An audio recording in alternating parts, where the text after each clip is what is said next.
नमस्कार, बहुत बहुत स्वागत है आपका। आप देखना शुरू कर चुके हैं खबर चालीसा। मैं हूं आपके साथ प्रशांत पांडे। अगले आधे घंटे आपके सामने होंगी दुनिया भर की अहम खबरें, वो भी फटाफट अंदाज में। फिर चाहे बिजनेस जगत का हाल हो, राजनीति की खबरें हो, बुलेटिन के दूसरे हिस्से में हम आपको बताएंगे राज्यों की खास खबरें, स्पोर्ट्स एंटरटेनमेंट के तड़के के साथ देश और दुनिया की अहम अपडेट्स। मगर सबसे पहले कारोबार जगत की खबरें। आज बाजारों को बैंक शेयरों से भी सपोर्ट मिला। बैंक निफ्टी 137 अंकों की गिरावट के 137 अंकों की बढ़त के साथ 35,850 के करीब बंद हुआ। इसके अलावा फार्मा, सीमेंट, फर्टिलाइजर शेयरों में भी जोरदार एक्शन रहा। फार्मा में भी सिप्ला और ग्लेन मैक्वा फार्मा पर बढ़े। सीमेंट में एनसीएल इंडस्ट्रीज 10% तक उछला। इसके अलावा JK cement, Dalmia Bharat, India cement, UltraTech और अंबुजा भी 2.5 से 5% चढ़कर बंद हुए। फर्टिलाइजर शेयरों में चौतरफा खरीदारी हुई और तमाम तरफ तेजी नजर आई। तो बैंक निफ्टी की अगर हम बात करें तो 137 अंक चढ़कर इसमें बढ़त नजर आई। इसके अलावा फार्मा, सीमेंट शेयरों में काफी तेजी नजर आई। अगर हम बात करें खास तौर पर फर्टिलाइजर की तो मद्रास फर्टिलाइजर 12% भाग गया, जबकि जीएसएफसी, एफएसीटी और एनएफएल में 5 से 8% की तेजी रही।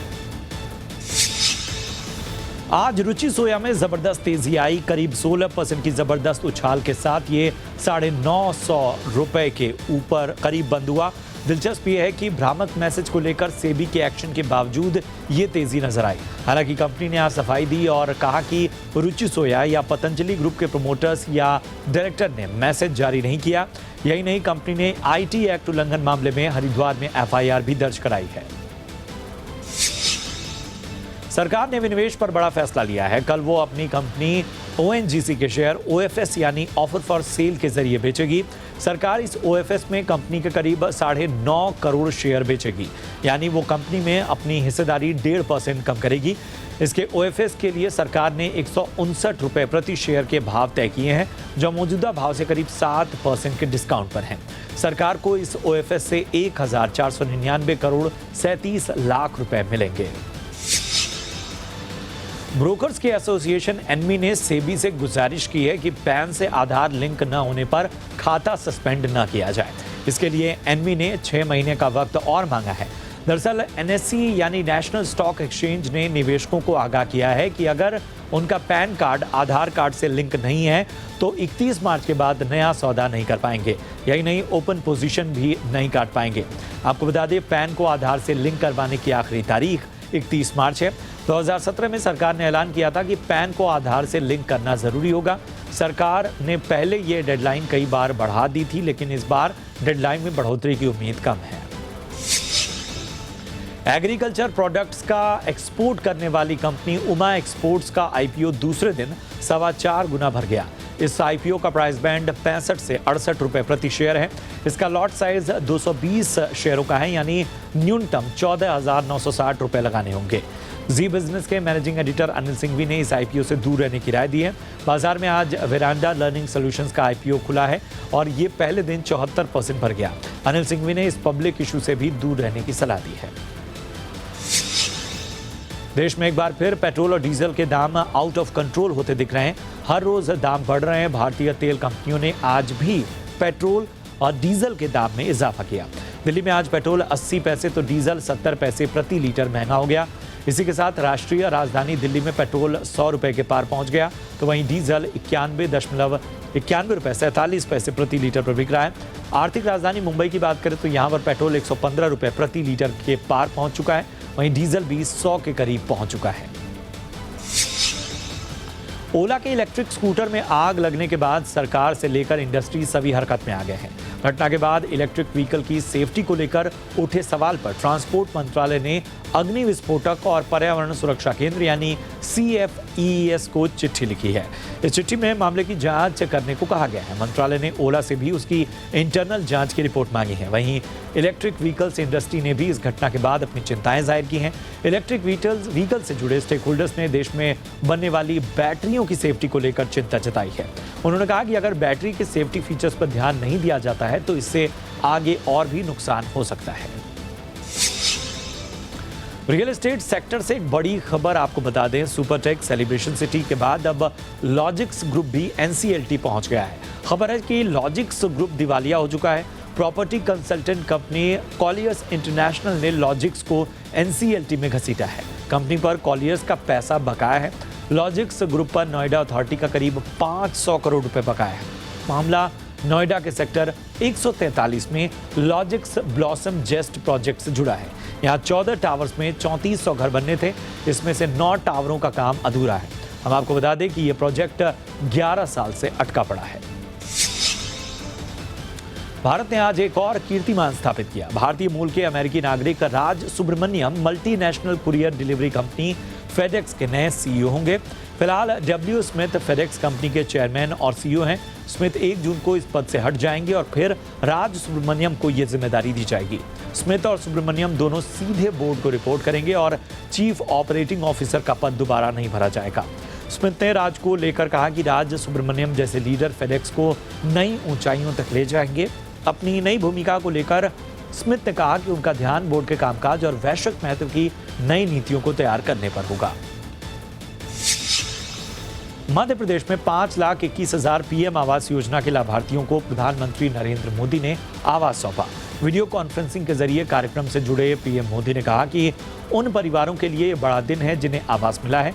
उन्होंने इसके लिए लाभार्थियों को शुभकामनाएं दी। उन्होंने कहा कि हमारे देश में कई दलों ने गरीबों को लेकर नारे तो बहुत लगाए, लेकिन किसी भी राजनीतिक दल ने उनके हक की बात नहीं की। पीएम ने कहा कि एक ईमानदार सरकार और सशक्त गरीब जब साथ मिलते हैं तो गरीबी भी परास्त होती है। इन सरकार सबका साथ और सबका विकास के अंतर्गत गरीब को सशक्त करने में जुटी है। सरकार ने देश के करोड़ों किसानों को बड़ी सौगात दी है। केंद्र ने प्रधानमंत्री किसान सम्मान निधि योजना के तहत हर साल 6,000 रुपए पाने वाले किसानों को राहत दी है। दरअसल सरकार ने किसानों को ये राहत ई-केवाईसी को लेकर दी है। केंद्र सरकार ने ई-केवाईसी की डेडलाइन को बढ़ा दिया है। सरकार अब तक प्रधानमंत्री किसान सम्मान निधि योजना के तहत 10 किस्तें दे चुकी है। अब अप्रैल के पहले हफ्ते में किसानों को 11वीं किस्त भेजी जा सकती है। भाजपा संसदीय दल की बैठक में प्रधानमंत्री नरेंद्र मोदी, गृह मंत्री अमित शाह, रक्षा मंत्री राजनाथ सिंह और भाजपा अध्यक्ष जेपी नड्डा के अलावा तमाम सांसद मौजूद रहे। संसदीय दल की बैठक में कई अहम मुद्दों पर चर्चा हुई। केंद्रीय मंत्री अर्जुन राम मेघवाल ने बताया कि बैठक का मुख्य उद्देश्य 6 से 14 अप्रैल के बीच सामाजिक न्याय के मुद्दे पर बैठकें और सम्मेलन आयोजित करना था। इससे पहले 15 मार्च को भी भाजपा की संसदीय दल की बैठक हुई थी, जिसमें भाजपा नेताओं ने 5 राज्यों में हुए विधानसभा चुनाव के नतीजों का विश्लेषण किया था। यूपी के बहुचर्चित लखीमपुर खीरी कांड के मुख्य आरोपी आशीष मिश्रा की जमानत के खिलाफ सुप्रीम कोर्ट में दायर याचिका पर सुनवाई हुई। इस दौरान यूपी सरकार ने कहा कि उसने आशीष मिश्रा की जमानत अर्जी का विरोध किया था। याचिकाकर्ता का ये आरोप पूरी तरह गलत है कि सरकार ने अर्जी का प्रभावी ढंग से विरोध नहीं किया। बता दें कि आशीष मिश्रा को दी गई जमानत के खिलाफ पीड़ित परिवारों की ओर से सुप्रीम कोर्ट में दायर याचिका में कहा गया है कि हाई कोर्ट ने उन्हें जमानत देते हुए शीर्ष अदालत के दिशा निर्देशों की अवहेलना की। असम और मेघालय के बीच चल रहा 50 साल पुराना विवाद अब सुलझ गया है। असम के मुख्यमंत्री हेमंत बिस्वा शर्मा और मेघालय के मुख्यमंत्री कोनराड संगमा ने गृह मंत्री अमित शाह की मौजूदगी में अंतर्राज्यीय सीमा मुद्दों के समाधान के लिए समझौता ज्ञापन पर हस्ताक्षर किए। केंद्रीय गृह मंत्री ने इसे पूर्वोत्तर के लिए ऐतिहासिक दिन बताया और कहा कि दोनों राज्यों के बीच अधिकांश मुद्दों को सुलझा लिया गया। उन्होंने कहा कि विवाद के 12 में से 6 बिंदुओं को सुलझा लिया गया है, जिससे लगभग 70% सीमा शामिल है, जबकि बाकी 6 मामलों को भी जल्द सुलझा लिया जाएगा।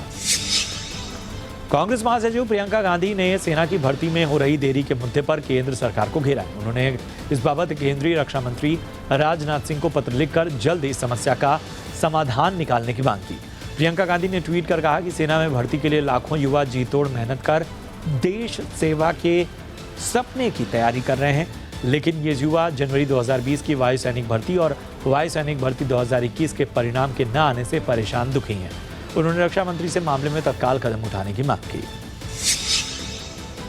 राजधानी दिल्ली और एनसीआर में अगले 48 घंटे बेहद गर्म होने वाले हैं। मौसम विभाग ने दिल्ली एनसीआर में भीषण गर्मी की चेतावनी जारी की है। मौसम विभाग के मुताबिक 30 मार्च को दिल्ली में अधिकतम तापमान 40 डिग्री सेल्सियस तक रह सकता है। इस दौरान मौसम विभाग ने दिल्ली एनसीआर में तेज लू के चलने की आशंका जताई है। साथ ही विभाग ने भीषण गर्मी से दिल्ली वालों को सतर्क रहने की सलाह दी। वहीं मौसम विभाग ने हरियाणा और उत्तर प्रदेश के दक्षिणी क्षेत्र, बिहार, झारखंड, ओडिशा, उत्तरी महाराष्ट्र और मराठवाड़ा में भी 30 मार्च से 1 अप्रैल तक तेज गर्म हवाएं चलने की चेतावनी दी है। दिल्ली मेट्रो रेल कॉरपोरेशन की ओर से यात्रियों की सुविधा के लिए एक नए इंटरचेंज स्टेशन को शुरू किया गया है। पंजाबी बाग में शुरू हुए इस इंटरचेंज स्टेशन से दिल्ली मेट्रो की पिंक और ग्रीन लाइन आपस में जुड़ जाएंगी। इससे इन दोनों लाइनों पर सफर करने वाले यात्रियों को काफी सुविधा मिलेगी। पंजाबी बाग में ग्रीन लाइन और पिंक लाइन को जोड़ने वाले इस अतिरिक्त इंटरचेंज स्टेशन का उद्घाटन डीएमआरसी के प्रबंध निदेशक डॉक्टर मंगू सिंह ने किया। मेट्रो की लाइन 5 पर बनाया गया ये अतिरिक्त इंटरचेंज स्टेशन ग्रीन लाइन और पिंक लाइन को इंटरकनेक्ट करेगा। स्वदेशी एलसीए तेजस लड़ाकू विमान की ताकत और बढ़ने वाली है। तेजस की क्षमता बढ़ाने के लिए भारतीय वायुसेना ने एक और कदम उठाया है। वायुसेना ने इन एलसीए लड़ाकू विमानों को अमेरिकी ज्वाइंट डायरेक्टर अटैक यानी कि जेडीएम म्यूनिशन किट से लैस किया है।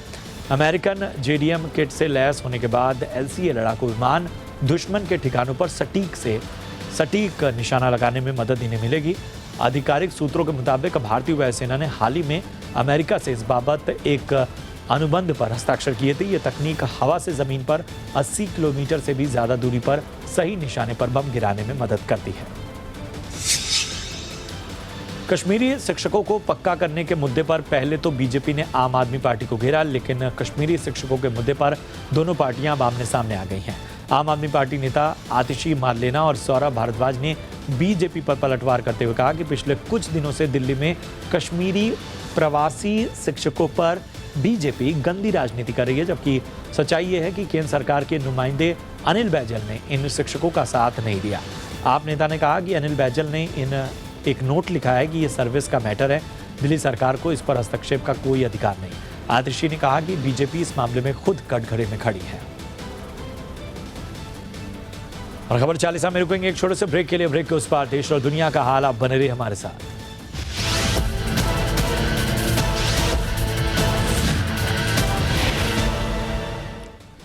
ब्रेक के बाद स्वागत है आपका। आप देख रहे हैं खबर 40 और अब देश और दुनिया का हाल फटाफट अंदाज में। यूपी विधानसभा के अपने पहले भाषण में मुख्यमंत्री योगी आदित्यनाथ ने बिना नाम लिए अखिलेश यादव समेत विपक्ष की जमकर तारीफ की। दरअसल कल अखिलेश यादव विधायक पद की शपथ के दौरान आगे बढ़कर योगी से मिले थे। इस दौरान योगी ने भी अखिलेश की पीठ थपथपाई थी।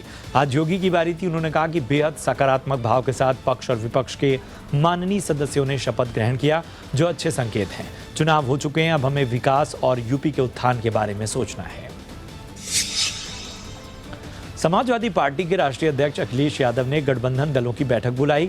इसमें शामिल होने के लिए ओम प्रकाश राजभर, रालोद से राजपाल बालियान समेत दूसरे नेता सपा कार्यालय पहुंचे, लेकिन प्रसपा प्रमुख शिवपाल सिंह यादव ने बैठक से कन्नी काट ली। सूत्रों के मुताबिक शिवपाल अखिलेश यादव के रवैये से नाराज हैं। वजह है कि अखिलेश यादव ने हाल ही में विधायक दल की बैठक बुलाई थी। इस बैठक में शिवपाल यादव को नहीं बुलाया गया था। इसमें अखिलेश यादव को विधायक दल का नेता चुना गया था। केंद्रीय मंत्री नारायण राणे ने मुंबई के जुहू इलाके में 8 मंजिला बंगले में तोड़फोड़ के आदेश को महाराष्ट्र सरकार ने वापस ले लिया। दरअसल इस बंगले में अवैध निर्माण होने की शिकायत के बाद बीएमसी की टीम कुछ दिनों पहले जांच करने के लिए वहां पहुंची थी और 15 दिनों के भीतर बंगले में हुए अवैध निर्माण को हटाने के निर्देश दिए थे। इसके बाद नारायण राणे ने बीएमसी के फैसले के खिलाफ बॉम्बे हाईकोर्ट का दरवाजा खटखटाया था। फिलहाल महाराष्ट्र सरकार ने हाईकोर्ट में कहा है कि बंगले में अवैध निर्माण संबंधी तोड़फोड़ के फैसले को वापस ले लिया गया है। पश्चिम बंगाल की मुख्यमंत्री ममता बनर्जी ने बीजेपी पर केंद्रीय एजेंसियों के दुरुपयोग का आरोप लगाया है। इसी के साथ उन्होंने तमाम राज्यों के मुख्यमंत्रियों को पत्र लिखकर बीजेपी का मुकाबला करने के लिए एकजुट होने को कहा है। जिन नेताओं को उन्होंने चिट्ठी लिखी है उसमें कोई भी बीजेपी नेता शुमार नहीं है। उन्होंने केंद्रीय एजेंसियों पर बीजेपी के इशारे पर काम करने का आरोप लगाया। ममता ने बीजेपी पर आरोप लगाया है कि वो ईडी, सीबीआई और सीवीसी जैसे एजेंसियों के साथ आयकर विभाग का भी प्रतिशोध के लिए इस्तेमाल कर रही है। बिहार की वीआईपी पार्टी के अध्यक्ष मुकेश सहनी ने नीतीश सरकार से बर्खास्तगी के बाद बिहार सरकार के खिलाफ संघर्ष का ऐलान किया है। बर्खास्त होने के बाद मुकेश सहनी ने कहा कि वो 16 महीने तक मंत्री रहे, इसके लिए वो नीतीश कुमार और बीजेपी को बधाई देते हैं। साथ ही उन्होंने आरोप लगाया कि बीजेपी उनकी पार्टी का अपनी पार्टी में विलय करना चाहती ही थी। इनकार करने पर पहले बीजेपी ने उनके तीनों विधायकों को तोड़ लिया, फिर इसके बाद उन्हें मंत्री पद से भी हटा दिया। ऐसे में वो अगले महीने जनता के बीच जाएंगे और पूरे बिहार की यात्रा करेंगे। आरआरआर बॉक्स ऑफिस पर लगातार रिकॉर्ड्स तोड़ रही है। 550 करोड़ के बजट में बनी इस फिल्म ने सिर्फ 4 दिन में 600 करोड़ के करीब वर्ल्ड वाइड बिजनेस कर लिया है। फिल्म के हिंदी वर्जन ने भी 4 दिन में 91 करोड़ रुपए से ज्यादा की कमाई कर ली है। फिल्म ने सोमवार का भी टेस्ट पास कर लिया। सोमवार को फिल्म सिर्फ हिंदी में 17 करोड़ के पार कमाई करने में कामयाब रही। द कश्मीर फाइल्स अपनी रिलीज के 3 हफ्ते बाद भी लगातार कमाई कर रही है। फिल्म ने अपने तीसरे हफ्ते यानी सोमवार को 3 करोड़ से ज्यादा की कमाई की। इसके साथ ही फिल्म की टोटल कमाई अब 231 करोड़ से ज्यादा हो गई है।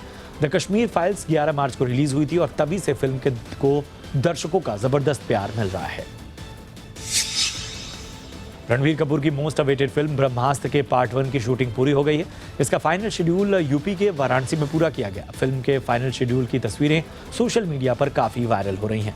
ब्रह्मास्त्र में रणबीर के अलावा अमिताभ बच्चन, आलिया भट्ट, नागार्जुन और मौनी रॉय नजर आएंगे। फिल्म को अयान मुखर्जी डायरेक्ट कर रहे हैं। ये फिल्म 9 सितंबर को सिनेमाघरों में रिलीज होगी। ऑस्कर अवार्ड्स में विल स्मिथ के थप्पड़ की पूरी दुनिया में चर्चा हो रही है।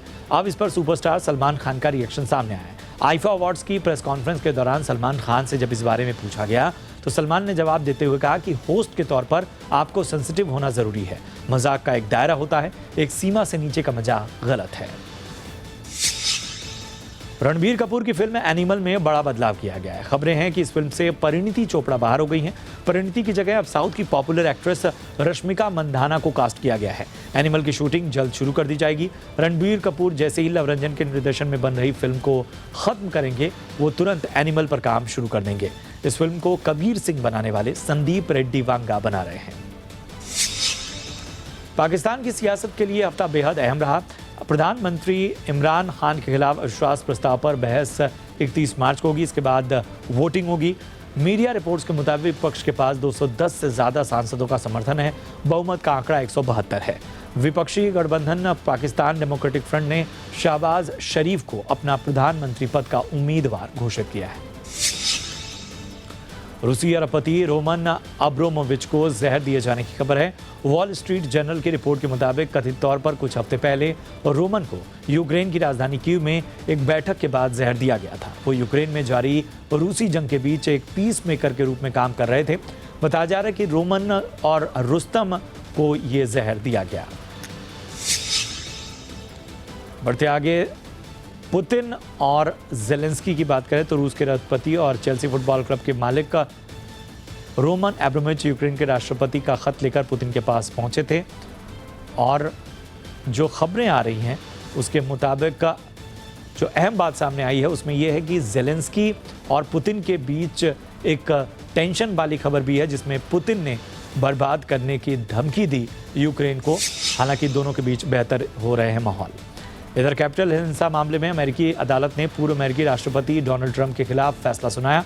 जज ने 6 जनवरी 2021 के कैपिटल हिल हमले की जांच कर रही कांग्रेस कमेटी की ओर से जारी किए गए समन से जुड़े फैसले में ट्रंप पर गंभीर आरोप लगाए।